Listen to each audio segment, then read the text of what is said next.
In this tutorial, I want to show you how you can enable or disable Copilot in Microsoft Excel with ease.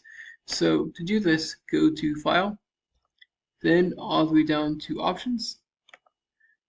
And here on the left, you're going to see a setting for Copilot. Click on Copilot, and under the Use Copilot grouping, you can unclick the box for Enable Copilot to disable it. Note, to properly disable it, you're going to have to close Excel and reopen it.